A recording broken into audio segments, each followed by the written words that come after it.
بسم اللہ الرحمن الرحیم۔ خان اعظم بلبن، علی خان اور ارسلان خان تینوں دہلی کے قصر میں سلطان ناصر الدین محمود کے کمرہ فاضل میں داخل ہوئے۔ جس وقت وہ اس کمرے میں داخل ہوئے، سلطان ناصر الدین پہلے ہی اپنے تخت پر بیٹھا ہوا تھا۔ سلطان کے ایک طرف جلال الدین خانی، تاج الدین اور بلبن کے بھائی کشیل خان کے علاوہ قاضی شمس الدین بھی بیٹھا ہوا تھا۔ ان تینوں نے اس کمرے میں داخل ہو کر سلطان ناصر الدین کو تعظیم دی۔ خان اعظم بلبن آگے بڑھ کر سلطان ناصر الدین کے پہلو میں قریب ہی جو خالی نشست تھی اس پر ہو بیٹھا تھا۔ اس کے ساتھ علی خان کی نشست تھی، وہ اس پر بیٹھ گیا، اور چند نشستیں آگے چھوڑ کر جو خالی جگہ تھی وہاں ارسلان خان ہو بیٹھا تھا۔ جب سب اپنی نشستوں پر بیٹھ گئے، اس کے بعد قصر کے اس کمرے میں سلطان ناصر الدین کی آواز گونج گئی تھی: میرے عزیزو، ابھی تک میں نے تم لوگوں پر یہ عیاں اور واضح نہیں کیا کہ آج خلاف توقع تم سب کو قصر میں کیوں جمع کیا گیا ہے۔ تم میں سے ہر ایک کا دل اس تجسس اور کھوج میں لگا ہوگا کہ کیا کوئی خاص معاملہ ہے جس کے لیے یہ مجلس منعقد کی گئی ہے اور اس قدر اجتماع ہوا ہے۔ تو میں تم پر واضح کروں، تم سب کو ایک انتہائی اہم مسئلے کے سلسلے میں قصر میں جمع کیا گیا ہے۔ میں تم پر دو باتیں عیاں کرنا چاہتا ہوں۔ تم میں سے ہر کوئی جانتا ہے کہ ہم نے ایک قصد چندریری اور مالوا کے راجہ جہر دیو کی طرف روانہ کیا تھا۔ اس نے جو ترکوں کے ایک قافلے اور کاروان کا قتل عام کیا تھا، اس کے ساتھ اس کی باز پرس کی، اسے پیغام بھجوایا تھا کہ یہ قتل عام چونکہ اس کی سپہ سالار کانتی لال نے کیا ہے، لہٰذا کانتی لال کو ہمارے حوالے کیا جائے، ترک کاروان پر حملے کی وجہ بتائی جائے اور پورا قصاص ادا کیا جائے۔ جو قاصد ہم نے بھیجا تھا وہ لوٹ کر آیا ہے۔ چندریری اور مالوا کے راجہ جہر دیو نے ہماری ہر بات سے انکار کر دیا ہے، بلکہ یوں جانو اس نے ہمارے قاصد کے ذریعے دھمکی بھجوائی ہے کہ اس کے پاس ہم سے بڑا لشکر ہے، وہ طاقت اور قوت میں بھی ہم سے زیادہ ہے۔ چندریری اور مالوا کا راجہ جہر دیو ہم سے ٹکرانے پر تلا ہوا ہے۔ دوسری خبر جو میں تم سے کہنا چاہتا ہوں وہ تھوڑی دیر پہلے ہمارے مخبروں نے دی ہے۔ انہوں نے یہ انکشاف کیا ہے کہ چندریری اور مالوا کے راجہ جہر دیو ہمارے خلاف اپنی کارروائیوں کی ابتدا کر دی ہے۔ اس نے اپنے سپہ سالار کانتی لال کو ایک لشکر دیا ہے اور اس لشکر کے ساتھ کانتی لال نے ہماری سرحدوں پر لوٹ مار کا سلسلہ جاری کر دیا ہے۔ بس انہی دو امور پر گفتگو کرنے کے لیے میں نے آپ سب کو بلایا ہے۔ یہاں تک کہنے کے بعد سلطان ناصر الدین خاموش ہو گیا تھا، پھر ہاتھ کے اشارے سے اس نے خان اعظم بلبن اور علی خان کو اپنے قریب ہونے کو کہا۔ خان اعظم بلبن تو ویسے ہی سلطان ناصر الدین کے پہلو میں بیٹھا ہوا تھا، اس نے اپنا سر آگے کر دیا تھا، جبکہ علی خان اپنی نشست سے اٹھ کر خان اعظم اور سلطان ناصر الدین کے قریب ہو کر کھڑا ہو گیا تھا۔ تھوڑی دیر تک وہ تینوں رازدارانہ سی گفتگو کرتے رہے۔ اس دوران جو امراء سامنے بیٹھے ہوئے تھے وہ بھی باہم خسر پسر کرنے لگے تھے۔ اس کے بعد ایسا ہوا کہ علی خان اپنی نشست پر بیٹھ گیا، سلطان ناصر الدین بھی سنبھل گیا، پھر اس نے حاضرین کو مخاطب کرتے ہوئے کہا: میرے عزیزو، جو دو انکشافات میں نے تم پر کیے ہیں، اس سلسلے میں نے خان اعظم اور علی خان سے مشورہ کیا ہے۔ چندریری کے راجہ جہر دیو کو گستاخانہ اور باغیانہ جواب کی سزا دینے سے پہلے اس کے سپہ سالار کانتی لال سے نمٹا جائے گا، جس نے ہماری سرحدوں پر حملے شروع کر دیے ہیں اور لوٹ مار کا بازار گرم کیا ہوا ہے۔ اس کے بعد اپنی پوری تیاری کرنے کے بعد ہم راجہ جہر دیو کی طرف جائیں گے اور اس کے باغی پن کو سزا دی جائے گی۔ جہر دیو کے سپہ سالار کانتی لال کے حملوں کو روکنے کے لیے کل ہی ایک لشکر روانہ کرنے کا فیصلہ کیا گیا ہے۔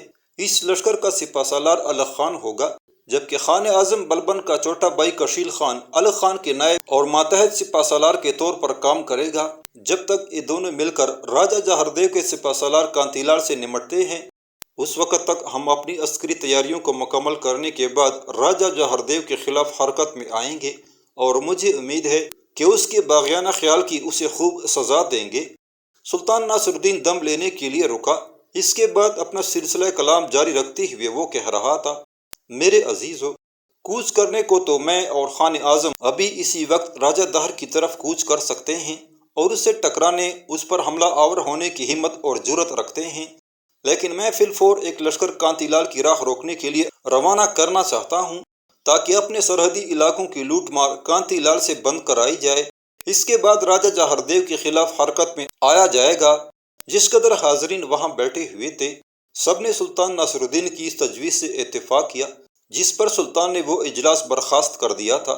سب لوگوں کو اس نے چلے جانے کا حکم دیا، صرف خان اعظم بلبن، علی خان، کشیل خان اور ارسلان خان کو سلطان نے اپنے پاس روک لیا تھا۔ جب سب لوگ اٹھ کر چلے گئے تب سلطان ناصر الدین دھیمے دھیمے تبسم میں کچھ دیر تک ارسلان خان کی طرف دیکھتا رہا۔ پھر ارسلان خان کو سلطان نے مخاطب کیا، ارسلان خان، میری نگاہ تم پر ہے، میں جانتا ہوں تم الغ خان کے دست راست ہو، تیغ زنی میں الغ خان جیسے نہ سہی لیکن ایک ماہر شمشیر زن ہو۔ الغ خان اپنی جرأت مندی دلیری کی وجہ سے وہ مقام حاصل کر چکا ہے جو اس کے شایان شان ہے۔ ارسلان، میری نگاہ تم پر بھی ہے، تمہاری کارگزاری دیکھتے ہوئے تمہیں بھی عنقریب وہ مقام ملے گا جس کے لیے تمہاری دلیری جرأت مندی تقاضا کرے گی۔ سلطان ناصر الدین کی اس گفتگو سے ارسلان خان بھی خوش ہو گیا تھا۔ سلطان ناصر الدین کچھ دیر تک سوچتا رہا، اس کے بعد خان اعظم بلبن کی طرف دیکھتے ہوئے کہنے لگا، خان اعظم، ابھی تھوڑی دیر تک تم اپنے بھائی کشیل خان اور الغ خان کو لے کر لشکر کی طرف جاؤ اور ان کے کوچ کی تیاری مکمل کرو۔ میں چاہتا ہوں کہ یہ آج رات کانتی لال کی طرف کوچ کریں اور اسے اس کے حملوں کا مناسب جواب دیں۔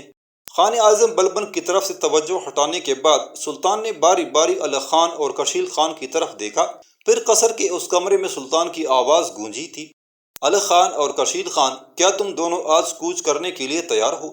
کشیل خان نے جواب طلب انداز میں الغ خان کی طرف دیکھا۔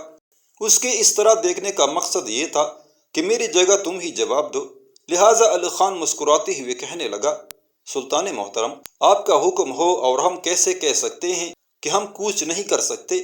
سلطان محترم، اگر آپ یہ بھی کہیں کہ الغ خان اپنے حویلی میں نہیں جائے گا تو میں ادھر سے سیدھا مستقر کی طرف جاؤں گا اور وہیں سے دشمن کی طرف کوچ کر جاؤں گا۔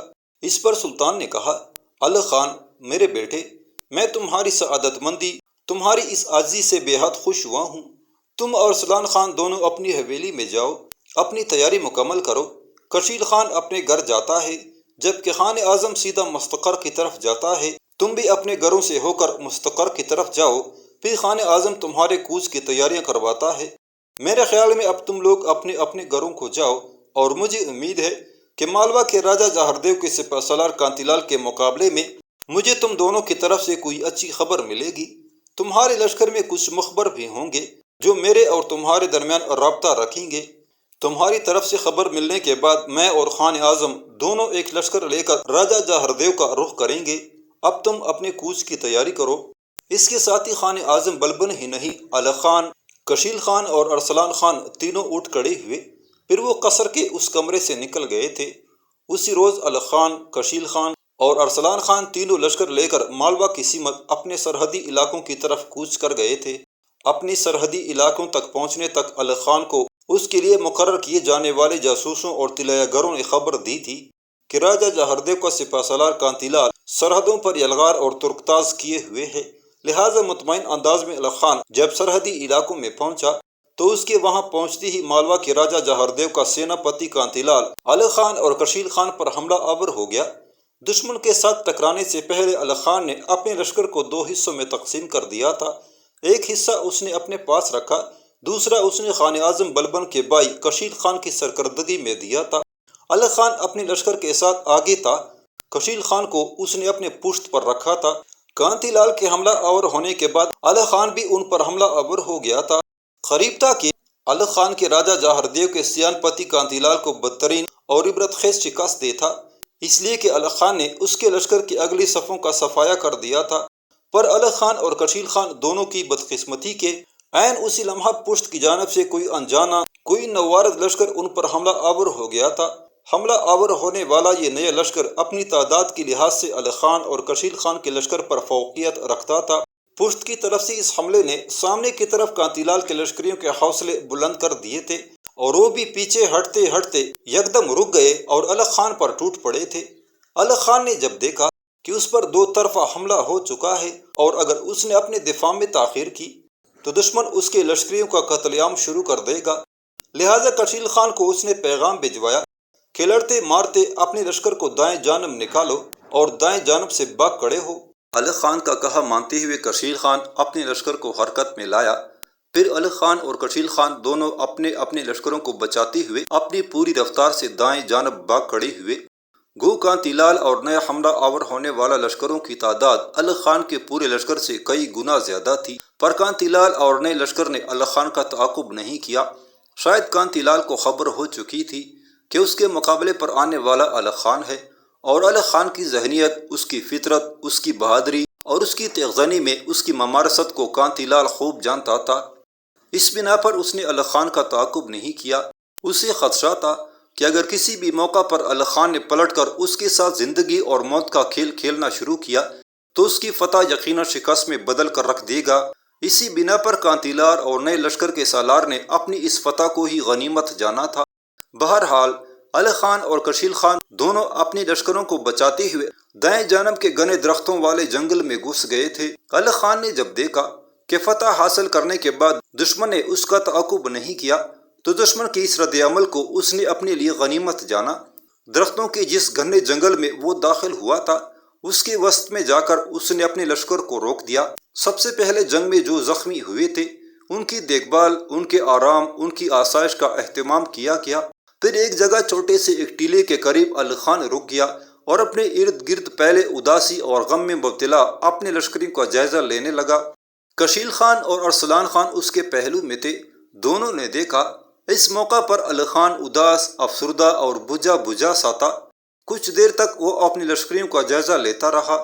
لمحہ بھر کے لیے اس کی نگاہیں انتہائی بے بسی اور عاجزی میں آسمان کی طرف اٹھی تھی۔ اس کے بعد اس کی گردن جھک گئی اور انتہائی شرمندگی میں وہ زمین کی طرف دیکھ رہا تھا۔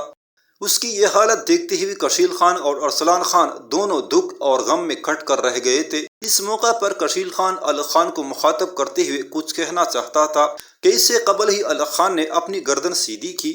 ایک نگاہ اس نے کشیل خان اور ارسلان خان پر ڈالی، پھر اس کی دکھ اور غموں سے بھرپور آواز سنائی دی۔ میرے رفیقو، میرے ساتھیو، میں نہیں جانتا اس شکست سے تمہارے کیا خیالات، کیا جذبات ہیں، لیکن میں دشمن کے ہاتھوں اس شکست کو قبول کرتا ہوں اور اس شکست کی ذمہ داری بھی اپنے سر پر لیتا ہوں۔ میں شکست کا یہ داغ لیے دہلی کی طرف نہیں جاؤں گا۔ میرے ساتھیو سنو، شکست کے خون سے لتڑی اس زمین میں میں دشمن کی اس فتح کے سامنے موت کے زیچوں میں لہو بھرے پریروں کی طرح ساکت نہیں کھڑا ہوں گا۔ میں سلطان ناصر الدین اور خان اعظم بلبن کے سامنے نہیں جاؤں گا۔ میں اس بے بس سپاہی اور مجاہد کی طرح سلطان ناصر الدین اور خان اعظم کا سامنا نہیں کروں گا جس کے خون کا بہاؤ کم ہو گیا ہو، جس کے لیے چاند اپنی کرنیں واپس لینے لگا ہو، مسرت کے ستارے ڈوب گئے ہوں اور پھول بھی انگاروں میں تبدیل ہو گئے ہوں۔ دشمن کے ہاتھوں شکست اٹھانے کے بعد میں خاموشی کا لبادہ نہیں اوڑھوں گا، نہیں میں زیادہ دن تک دشمن کو اپنی بے بسی کی حدوں پر اپنی فتح کا جشن منانے کا موقع فراہم کروں گا۔ میں ہر صورت میں ایک بار پھر زندگی کا ہر لمحہ راس بناتے ہوئے اپنے زیست کے بخت بے بہا کو آزماؤں گا۔ اگر میں کامیاب رہا تو کامیابی کا صحرا سجا کر دہلی کا رخ کروں گا، اگر میں پھر ناکام رہا تو دہلی نہیں جاؤں گا بلکہ شاخ سے جدا پتے کی طرح غم انگیزی اور گرہن کی افسردہ تاریکی کی طرح اروپوش ہو جاؤں گا اور اپنی بقیہ زندگی کے لمحوں کو پتھریلے راستوں اور خاموشیوں کی تلخی میں ایک گمنام اور گوشہ گیر انسان کی طرح گزار دوں گا۔ یہاں تک کہنے کے بعد علی خان تھوڑی دیر کے لیے رکا، کچھ سوچا۔ اس کے بعد اپنے سامنے کھڑے کشیل خان اور ارسلان خان دونوں کو اس نے پھر مخاطب کیا۔ میرے دونوں رفیقوں، میں ایک بار پھر دشمن کے خلاف اپنی بخت، اپنی قسمت کو آزمانا چاہتا ہوں۔ کیا اس سلسلے میں تم میرا ساتھ دو گے؟ اگر تم دونوں میرا ساتھ دو تو یہ میری خوش قسمتی ہوگی۔ اگر تم دونوں میرا ساتھ دینے سے انکار کرتے ہو تبھی میں ان لشکریوں کو اپنے ساتھ لوں گا جو میرے ساتھ موت کی پکار پر لبیک کہنا پسند کریں گے، اور ان کے ساتھ میں ایک بار پھر موت اور تاریکیوں سے نمبرد آزما لمحوں اور آہنی زنجیریں کڑکڑاتی قضاؤں کی طرح دشمن کے سامنے آؤں گا، یا انہیں شکست دے کر اپنی شکست کے داغ دھو ڈالوں گا، یا پھر لہو کے دریا پار کرتی بازگشت کی طرح ہمیشہ کی طرح خاموش ہو کے رہ جاؤں گا۔ علی خان مزید کچھ کہنا چاہتا تھا پر کشیل خان نے بیچ میں بولتے ہوئے اس کی بات کاٹ دی تھی۔ علی خان، ہمارے امیر، آپ کیسی گفتگو کرتے ہیں؟ میرے محترم، تم صرف ہمارے امیر ہی نہیں ہو، جذبوں کے نخلستان میں ہماری بائی بھی ہو۔ لمحے اچھے ہوں یا موت کی پکارتی ساعتیں ہوں، ہر صورت میں ہم تمہارا ساتھ دیں گے۔ قسم خداوند قدوس کی، میں اور ارسلان خان دونوں ہی افق کے اس پار خون کے کلزموں تک بھی تمہارا ساتھ دیں گے۔ علی خان، میرے بھائی، بھوک اور چاؤں کی یلغار ہو یا اندھی ہواؤں کی تیغزنی، چلچلاتی دھوپ سی بدبختیوں کی یورش ہو یا اندھیرے دکھوں کی قہر سامانیاں، ہم دونوں ہر صورتحال میں تمہارے ساتھ ہیں۔ قسم خدائے ذوالجلال کی، میں اور ارسلان خان تمہاری کامیابی، تمہاری کامرانی کی خاطر اپنے جسم کے خون کا آخری قطرہ تک بہا سکتے ہیں۔ الغ خان اب بولو تم کیا کہتے ہو؟ کشیل خان کی اس گفتگو سے الغ خان کے چہرے پر ہلکا سا تبسم نمودار ہوا تھا۔ اس موقع پر ایک گہری نگاہ اس نے کشیل خان پر ڈالی۔ اسے مخاطب کر کے وہ کچھ کہنا ہی چاہتا تھا کہ اس سے پہلے ہی ارسلان خان بول پڑا۔ الغ خان میرے بھائی، تو نے کیا سوچ کر ایسی گفتگو کی؟ تو نے کیسے اندازہ لگا لیا کہ مصیبت اور دکھ کے ان لمحوں میں ہم تمہارا ساتھ چھوڑ دیں گے؟ سن الغ خان، میں نے تیرے ساتھ ایک عرصہ خانہ بدوش کی زندگی بسر کی ہے۔ تو نے کبھی مجھے بے وفائی میں دیکھا ہے؟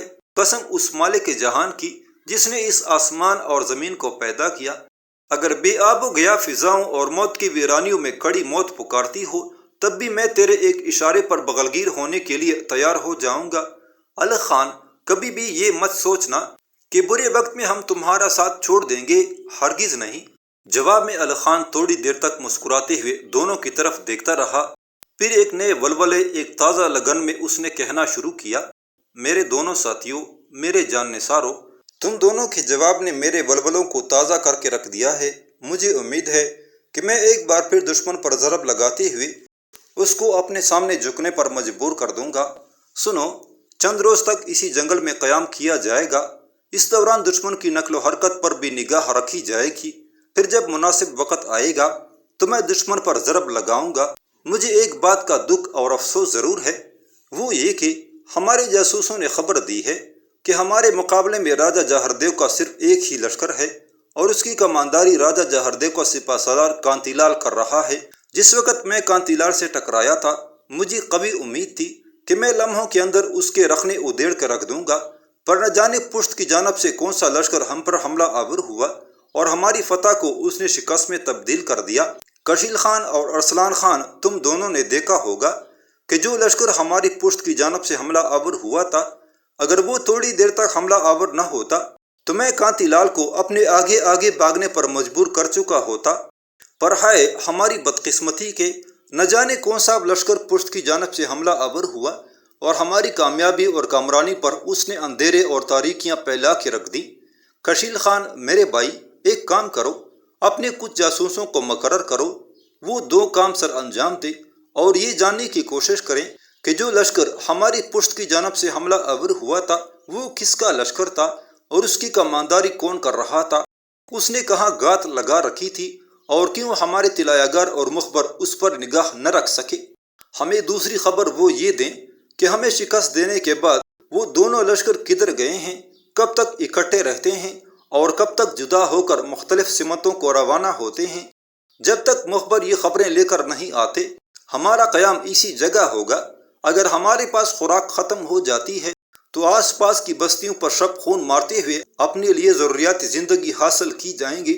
اب تم بولو کیا کہتے ہو؟ کشیل خان مسکراتے ہوئے کہنے لگا، میرے بھائی میں کچھ بھی نہیں کہنا چاہتا، میں تو ابھی مخبر روانہ کرتا ہوں اور آپ کے حکم کے مطابق انہیں ہدایت کرتا ہوں۔ اور اس کے ساتھ ہی کشیل خان پیچھے ہٹ گیا تھا۔ الغ خان اور ارسلان خان اپنے لشکریوں کے احوال کا جائزہ لینے لگے تھے اور ان کے حوصلے بڑھانے لگے تھے۔ ایک روز دیاونتی، ممانی کملا دیوی اور ماموزاد بہن کانتی کے ساتھ دیوان خانے میں بیٹھی کسی موضوع پر ہنسی اور مذاق میں کہے لگا رہی تھی کہ یکدم دیوان خانے کے دروازے کی طرف دیکھتے ہوئے وہ سنجیدہ اور فکرمند ہو گئی تھی، اس لیے کہ عین اسی لمحہ دیوان خانے میں اس کا ماموں ہیرا لال داخل ہوا تھا۔ وہ پریشان حال فکرمند تھا، گردن اس کی جھکی ہوئی تھی، کچھ اس انداز میں چل رہا تھا جیسے اس کے پاؤں منو بوجھل ہو چکے ہوں اور انہیں اٹھانے میں اسے دقت کا سامنا کرنا پڑ رہا ہو۔ ہیرا لال کی یہ حالت دیکھتے ہوئے اس کی پتنی کملا دیوی ہی نہیں، بیٹی کانتا اور دیاونتی بھی فکرمندی میں اٹھ کھڑی ہوئی تھی۔ ان کے دیکھتے ہی دیکھتے ہیرا لال کے دونوں بازو اس نے پکڑے، پھر آہستہ آہستہ ہلاتے ہوئے کہنے لگی، کیا ہوا؟ آپ پریشان اور فکرمند کیوں ہیں؟ کیا آپ سے کسی نے کچھ کہا ہے؟ کیا آپ کو کسی نے کوئی دھمکی دی ہے؟ ہیرا لال نے اپنا جھکا ہوا سر اوپر اٹھایا، سرسری سی ایک نگاہ اس نے اپنی بیوی کملا دیوی پر ڈالی، پھر اس بیچارے کی نگاہیں آخر میں اپنی بانجی دیاونتی پر جم کر رہ گئی تھی۔ دیاونتی اپنے ماموں کی ایسی نگاہوں کے تاب نہ لا سکی، بیچاری پریشانی اور تفکرات میں بول پڑی، ماموں کیا بات ہے؟ آپ پریشان اور اس قدر غمگین کیوں ہیں؟ دیاونتی کے ان الفاظ پر ہیرا لال نے اپنے آپ کو کسی قدر سنبھالا، ہاتھ کے اشارے سے اس نے دیاونتی کو پھر اپنی نشست پر بیٹھنے کے لیے کہا۔ دموتی پیچھے ہٹتی ہوئی جب اپنی نشست پر بیٹھ گئی تب اس کمرے میں ہیرا لال کی آواز سنائی دی تھی۔ اس نے دموتی کو مخاطب کیا تھا، دموتی میری بیٹی، میں تیری وجہ سے غمگین اور افسردہ ہوں۔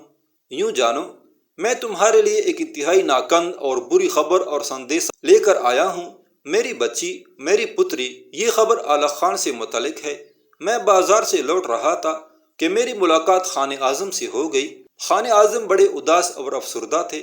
میرے پوچھنے پر انہوں نے بتایا کہ اعلی خان اور ان کے بھائی کشیل خان کی طرف سے کوئی قاصد آئے ہیں اور انہوں نے یہ سندیشہ دیا ہے کہ راجہ جہاردیو کے سپہ سالار کانتی لال کے مقابلے میں علی خان اور کشیل خان کو شکست ہوئی ہے۔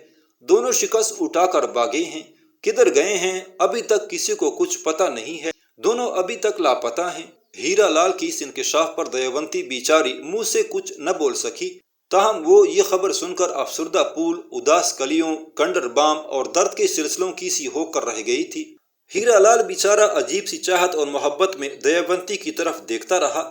وہ اسے مخاطب کرتے ہوئے تسلی اور ڈارس دینے کے لیے کچھ کہنا ہی چاہتا تھا کہ اس سے پہلے ہی دموتی بول پڑی، ماموں، جب سے اس سنسار کی رچنا رچی ہے، بڑے بڑے سرماؤں کو اپنی زندگی میں رن اور ید میں شکست اور فتح کا سامنا کرنا پڑتا رہا ہے۔ اگر آپ مجھے صرف یہ خبر دیتے کہ اعلی خان سلامت ہے اور اسے شکست ہوئی ہے تو مجھے کوئی دکھ اور غم نہ ہوتا، اس لیے کہ کسی سورما کو اگر شکست ہوتی ہے تو وہ شکست اسے اس کی فتح کی طرف لے جاتی ہے۔